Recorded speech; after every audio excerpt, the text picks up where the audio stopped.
Assalamualaikum warahmatullahi wabarakatuh. Perkenalkan, kami dari kelompok 6 akan mempresentasikan tentang sistem informasi perpustakaan yang telah kami buat. Sebelumnya, untuk memulai aplikasi, kita terlebih dahulu aktifkan SAMPP-nya, ya, Apache dan MySQL-nya kita nyalakan. Kemudian kita buka aplikasi perpustakaan yang telah kami buat. Di sini kita memasuki halaman form login, ya, di mana username-nya yang telah kami buat sebelumnya yaitu admin dengan password admin 123. Kita login. Di sini kita memasuki form master, di mana form master terdiri dari form master itu sendiri, transaksi, dan form laporan. Kita lihat satu persatu. Untuk form master dapat 4 form, ya, yaitu input form data anggota, input data admin, input buku, dan input data pengunjung. Untuk form transaksi terdapat 3 form, yaitu form peminjaman, form pengembalian, dan form denda. Dan terakhir adalah laporan, ya. Laporan di sini sudah kita buat user interface-nya, nanti akan kami jelaskan. Baik, kita akan masuk satu persatu dan kita lihat fungsi-fungsi dari masing-masing form. Yang pertama, kita coba form input data anggota. Di sini kita akan memasukkan data anggota yang baru, ya, yang mana di sini sudah kita coba masukkan data sebelumnya, ya. Ada 3 anggota yang sudah kami input. Kita akan mencoba masukkan data yang terbaru, ya. Kita masukkan listnya di sini. Kemudian nama lengkapnya,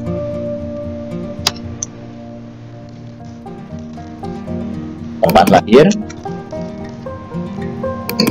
tanggal lahir, tahunnya bisa kita ketik secara manual, dan tanggal, ya. Untuk kelasnya bebas, kita bisa menuliskan angka Romawi ataupun angka yang biasa. Kemudian untuk jenis kelamin kita harus pilih, alamatnya, kemudian ada combo box untuk memilih agama juga kita pilih, dan nomor handphonenya.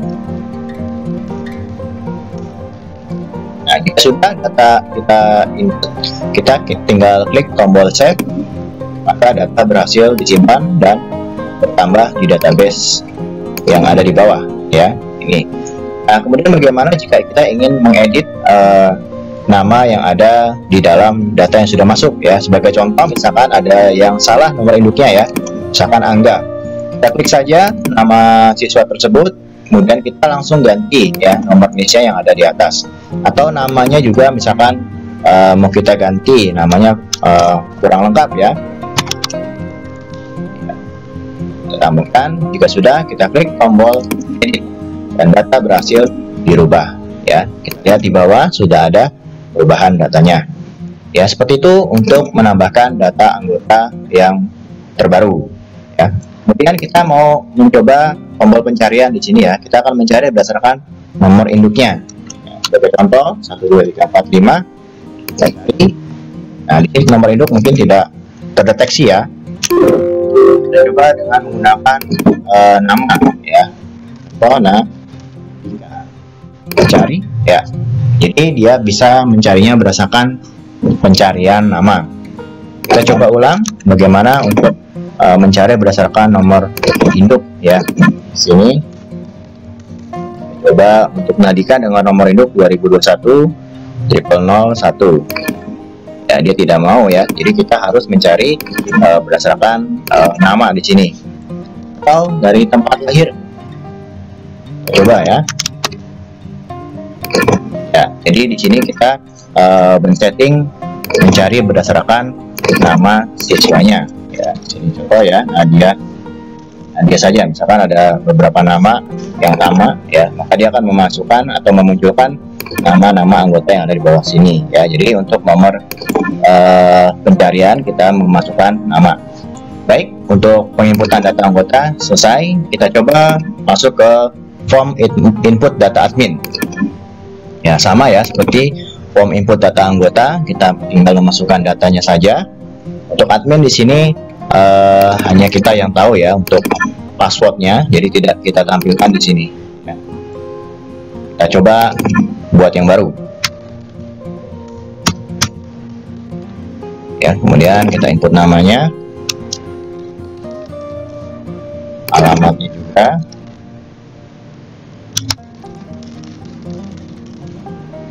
kemudian nomor teleponnya,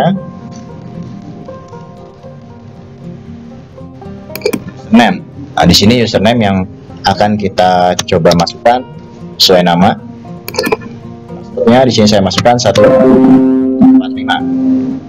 Kalau sudah, kita klik tombol save, maka data berhasil disimpan. Ya, jadi nama Susanti sudah masuk ke dalam database data admin. Jadi fungsi tombol yang ada di sini juga sama ya. Misalkan kita mau edit, ya misalkan nama Susanti yang tadi salah ya, misalkan username-nya tidak mau pakai Susanti, misalkan admin 2 ya, passwordnya juga bisa kita langsung ganti admin 12345 ya. Jika sudah, kita klik tombol edit, data berhasil berubah ya, jadi username-nya juga sudah berganti ya. Seperti itu untuk fungsi tombol save edit. Nah, untuk clear di sini hanya untuk menghapus inputan data yang ada di kolom inputan data ya. Kita lanjut, tombol pencariannya juga kita coba mencari berdasarkan nama Santi ya, bisa. Bagaimana jika kita cari berdasarkan kalau nomor NIK mungkin terlalu panjang ya, jadi lebih mudah memang mencari berdasarkan nama saja. Baik, kita lanjut ke form berikutnya, yaitu form input buku. Nah, untuk input buku di sini sudah kami coba masukkan beberapa data ya, ada 4 data. Kita mau menambahkan. Nah, untuk menambahkannya kita lihat urutan kode bukunya. Di sini ada kode terakhir yaitu B004. Berarti kita akan menambahkan B005 untuk penambahan buku berikutnya ya.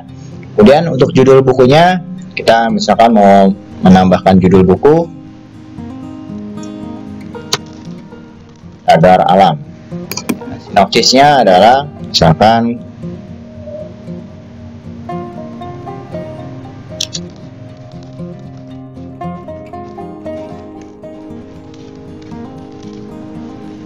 untuk tulisnya juga di sini siapa, misalkan kita tulis kita, penerbitnya kita masukkan Erlangga, tahun terbitnya misalkan tahun 2020. Nah, untuk kategori di sini kita baru memasukkan ada 4 kategori, yaitu yang berdasarkan kategori komputer, biologi, fisika ataupun matematika. Jadi kita masukkan pemandangan suasana alam ini, kita masuk ke dalam kode biologi ya. Jika sudah, kita klik tombol save, maka data berhasil disimpan masuk ke dalam database penginputan data buku ya. Untuk pengeditan juga sama ya, kita tinggal pilih data yang mau kita edit ya. Sini tombolnya kita ganti dengan nama update ya.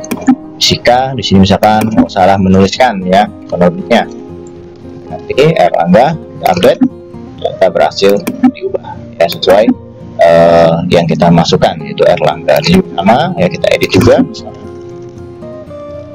Ya, kita update, selesai. Atau kita mau menghapus ya, kita menghapus di sini untuk kode buku B001, kita coba hapus, kita delete. Kita yakin apakah mau dihapus, kita yes, data berhasil dihapus ya. Demikianlah untuk penginputan data buku. Kita lanjut ke input data pengunjung, yang mana data pengunjung di sini adalah data pengunjung harian ya. Jadi apabila ada pengunjung yang memang belum masuk ke dalam data anggota, mereka dapat menginput datanya di sini ya, dengan nomor kunjungan yang sudah otomatis masuk ke dalam database. Nah, di sini PN006 berarti sudah pengunjung yang ke-6. Kita masukkan pengunjung baru ya, nah, nama, kemudian kelasnya kita masukkan, tanggal kunjungan ya, tanggal kunjungannya kita masukkan, sekarang tanggal 13 ya, kita save, tetap hasil disimpan. Nah, kebetulan di sini apabila kita kunjungannya tidak sesuai tanggal hari ini, maka dia tidak masuk ke dalam database. Jadi harus sesuai waktu di penyataannya ya. Jadi misalkan tadi ketika saya input di tanggal yang tidak sama, maka dia tidak mau masuk ke dalam base. Jadi harus tanggal kunjungan hari ini ya. Kita coba ulang ya. Tanggal ini ya, bertanggal di sini sudah otomatis ya, sesuai dengan tanggal yang terdapat di komputer kita ya. Di sini sudah masuk ke tanggal hari ini, yaitu tanggal 13 Agustus ya. Fungsinya juga sama, di sini sudah masuk jumlah kunjungan berapa orang. Kita coba tambahkan lagi ya, sudah otomatis masuk ke kunjungan nomor 8. Untuk nomor NIS-nya juga kita masukkan kembali, ada kunjungan terbaru yang berbeda kelasnya, kunjungannya, jadi harus sesuai tanggal dimana kita hadir ya, pengunjung tersebut hadir. Kita save, kita berarti disimpan. Untuk tombol hapusnya juga sama, kita tinggal untuk penghapusan di sini kemungkinan kita hanya mengedit saja ya. Untuk tombol hapusnya belum kita buat, di sini hanya untuk tombol edit ya. Untuk pencariannya kita coba ya, pencarian berdasarkan nomor kunjungan. Cari, dia tidak bisa untuk nomor kunjungan. Kita lihat berdasarkan nama ya. Contoh, sini ada nama. Cari, tidak mau juga. Kita coba yang ada di sini. Coba ulang. Untuk nama tidak bisa. Bagaimana dengan NIS? Jadi kata kuncinya di sini kita coba berdasarkan NIS.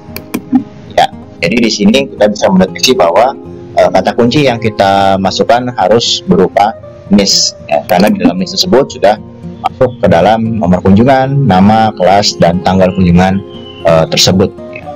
Jadi itulah untuk data pengunjung berdasarkan data yang kita masukkan. Baik, kita lanjut ke form transaksi. Di sini ada form peminjaman. Ya, di sini adalah form peminjaman di mana kita bisa melihat ada beberapa data anggota ya yang sudah terinput. Ini kita akan mencoba melakukan peminjaman ya. Sebagai contoh, untuk nomor pinjam kita tinggal tekan enter, secara otomatis akan terdeteksi nomor pinjam berikutnya ya. Setelah nomor pinjam P008, maka di sini secara otomatis langsung menuju ke nomor pinjam P009. Berikutnya kita coba NISN yang sudah tercantum di daftar anggota ini ya. Coba dengan NISN 12345, kemudian kita tekan enter, maka secara otomatis juga nama dan kelas siswa tersebut sudah muncul di sini. Kemudian kita coba untuk tanggal peminjamannya ya, yaitu sebagai contoh tanggal 13.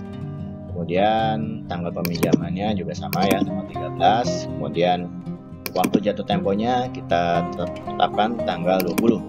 Kemudian untuk kode buku ya, misalkan dia ingin meminjam buku biologi ya dengan kode B004, kemudian kita tekan enter, secara otomatis judul buku yang tercantum yaitu biologi. Kemudian jumlah buku yang dia pinjam, kita contohkan di sini ada 2. Setelah itu kita tinggal klik tombol save, maka data secara otomatis berhasil disimpan dan masuk ke dalam database ya. Kemudian bagaimana jika kita ingin mengedit? Sama ya, kita tinggal pilih salah satu contoh untuk data peminjam ya, atas nama Nadia Hasana. Kita tinggal rubah, misalkan nyata jumlah buku yang dia pinjam hanya 1 ya, dan kita tekan edit dan data secara otomatis berhasil berubah ya. Seperti itu untuk proses peminjaman buku.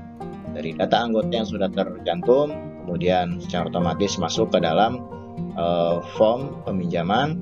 Kita tinggal cari kode bukunya, kemudian jumlah bukunya, tanggal peminjaman, dan tanggal jatuh tempo ya. Itulah untuk proses penjelasan form peminjaman buku. Baik, kita masuk ke form berikutnya ya. Kita exit, yaitu form pengembalian. Baik, di dalam form pengembalian buku ini kita juga sudah melihat ya, ada tabel peminjaman. Untuk tabel peminjaman di sini juga kita akan mencoba bagaimana proses pengembalian buku ini bisa kita selesaikan ya. Kita akan mencoba untuk mengakses nomor pinjam. Di sini kita lihat ada P005 ya. Kita coba P005, kita tekan enter, secara otomatis akan masuk data-data siswanya ya. Di sini nomor kembali juga sudah masuk. Di sini ada K007, nama siswanya Novel, dengan tanggal pinjam tanggal 21 dan jatuh temponya tanggal 28 Juli ya. Kita akan coba apabila Novel tidak mengembalikan bukunya sesuai waktu yang ditentukan ya, yang harusnya tanggal 28 Juli, namun dia mengembalikannya tanggal 30 Juli ya, jadi telat selama 2 hari. Kita akan coba simpan, data berhasil disimpan, namun ada pemberitahuan ya, mohon selesaikan pembayaran denda. Kita klik OK dan secara otomatis akan masuk ke dalam form pembayaran denda ya. Tadi nomor pinjam atas nama Novel yaitu P005. Kita akan coba cari. Nah, di sini datanya sudah masuk ya. Tanggal jatuh tempo harusnya tanggal 28 Juli, namun Novel mengembalikan tanggal 30 Juli ya. Kita coba tekan enter, maka secara otomatis akan terdeteksi jumlah hari terlambat yaitu selama 2 hari, dan biaya dendanya juga kita coba tekan enter, maka akan secara otomatis pula ya jumlah biaya yang harus dia bayarkan adalah sebesar Rp10.000 itu karena denda terlambat 2 hari ya. Kita coba klik bayar. Pada saat pembayaran akan muncul tulisan pembayaran berhasil. Nah, seperti itu untuk melihat atau mengecek pengembalian buku beserta denda yang harus ditanggung oleh peminjam ya. Jadi untuk pengembalian buku di sini, apabila dia telat untuk mengembalikan bukunya, maka secara otomatis form pembayaran denda akan terakses ya. Baik, kita akan coba contohkan jika ada siswa yang mengembalikan bukunya tepat waktu ya. Kita coba akses untuk nomor pinjam P007 ya. Di sini kita langsung mengakses atas nama Nadia Hasanah ya. Untuk tanggal pinjam tanggal 1 Juli dan jatuh temponya tanggal 9 Juli ya. Kita coba dia mengembalikannya tepat waktu, itu tanggal 9 Juli ya. Kita coba simpan. Nah, maka data berhasil disimpan tanpa ada pemberitahuan untuk pembayaran denda ya. Itulah untuk proses form pengembalian buku dari siswa yang apabila telat dalam melakukan pengembalian buku, dan mana siswa yang sesuai waktu jatuh temponya, sehingga untuk tabel atau form pembayaran denda bisa tampil ya jika dia telat dalam melakukan pengembalian buku. Baik, kita lanjut ke form berikutnya ya, yaitu form laporan. Baik, selanjutnya yang terakhir ada menu laporan. Pada proyek yang kami buat untuk UI form laporan, kami buat hanya satu UI untuk mencetak semua jenis laporan.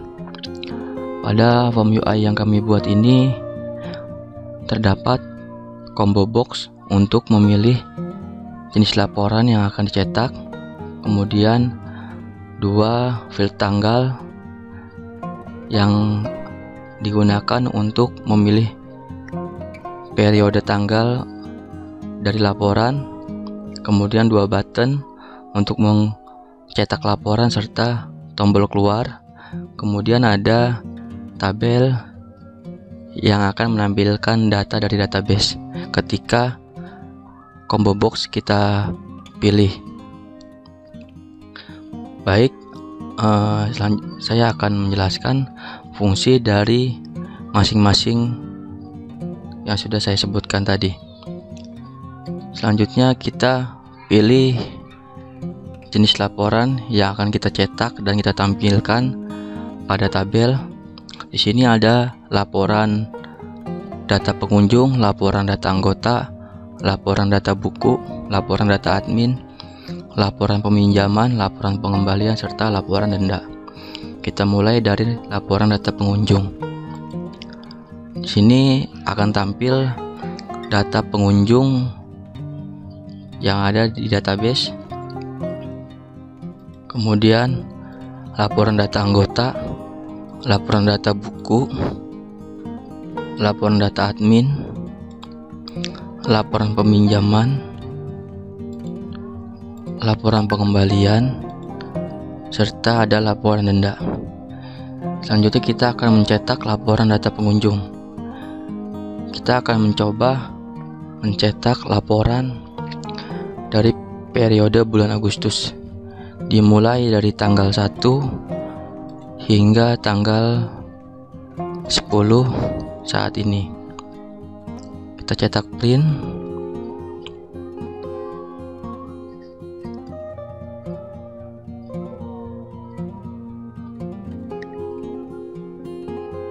Kemudian akan tampil Jasper Viewer atau laporan data pengunjung. Pada laporan yang kami buat ini terdapat kop surat yang berisi logo SMP Negeri 10 Tangerang Selatan, kemudian logo Pendidikan Kota Tangerang Selatan, kemudian ada kop surat Pemerintahan Kota Tangerang Selatan, Dinas Pendidikan dan Kebudayaan SMP Negeri 10, serta terdapat alamat dan situs website SMP Negeri 10. Kemudian ada judul laporannya, laporan pengunjung. Selanjutnya ada periode yang tadi sudah kita pilih, periode bulan Agustus dimulai dari tanggal 1 sampai dengan tanggal 10 Agustus. Ini data yang tampil sesuai dengan periode yang kita pilih. Terdapat 2 data pada tanggal 5 dan tanggal 6. Selanjutnya di bagian bawah ada tanda tangan untuk persetujuan dari laporan.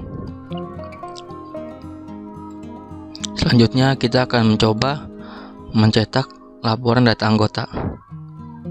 Kita coba untuk periode yang sama, berhubung pada data yang ada di database terdapat tanggal 5 dan tanggal 6 di bulan Agustus.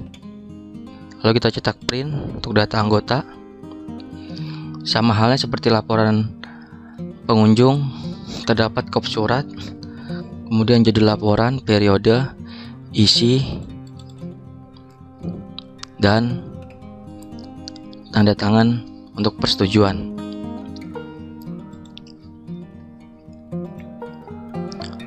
Untuk laporan-laporan yang lain sama jenis laporannya dengan data pengunjung dan data anggota.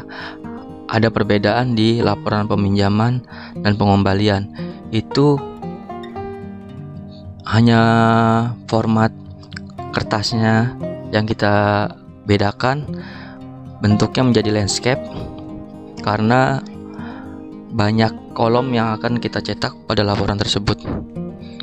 Sebelum kita ke laporan peminjaman dan pengembalian, saya akan mencoba fungsi dari masing-masing laporan, data buku dan data admin. Di sini terdapat kita akan coba mencetak pada bulan Juli. Di sini terdapat 2 data, dimulai dari tanggal 1 Juli sampai 31 Juli. Kita akan coba print. Ini tampilannya kurang lebih sama dengan laporan pengunjung dan laporan anggota. Terdapat kop surat, judul laporan, periode, isi dari data, dan tanda tangan. Data yang dicetak pun sesuai dengan periode yang kita pilih. Selanjutnya untuk data admin. Data admin ini baru ada 1 data di database, yaitu admin itu sendiri pada tanggal 5 Agustus. Kita akan cetak untuk laporan adminnya, dimulai periode di bulan Agustus, dimulai dari tanggal 1 hingga tanggal 10 Agustus. Kita cetak print. Tampilannya pun sama dengan laporan-laporan yang lain. kop surat, judul laporan, periode, isi, serta tanda tangan untuk persetujuan. Selanjutnya kita akan mencetak form laporan peminjaman yang jenis kertasnya itu kita buat landscape. Sini kita akan mencetak keseluruhan laporan dimulai dari bulan Agustus hingga saat ini,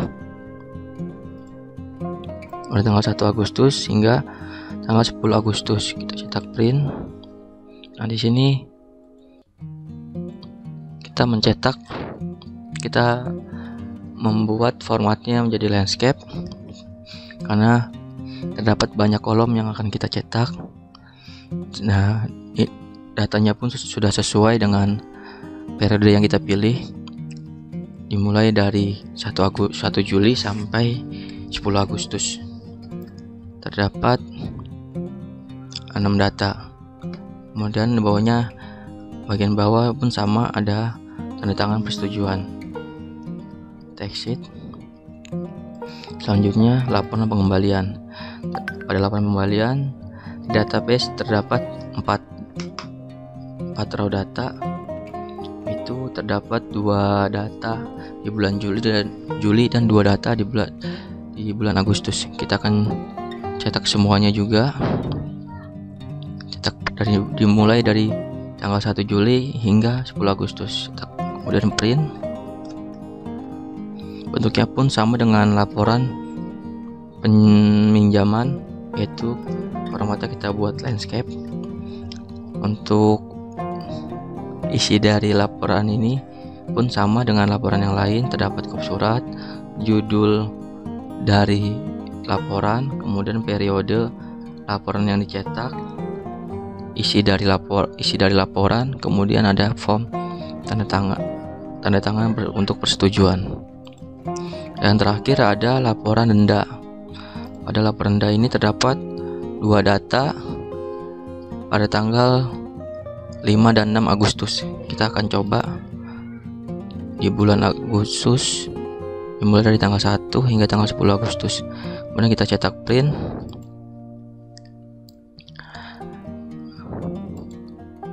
Data akan tampil sesuai dengan periode yang kita pilih.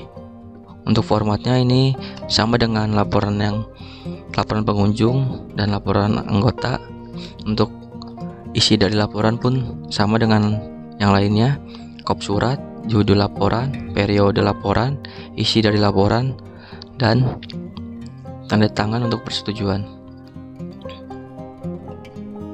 Sekian demo dari kelompok 6 untuk pustakaan digital pada SMP 10 Tangerang Selatan. Kurang lebihnya mohon maaf. Assalamualaikum warahmatullahi wabarakatuh.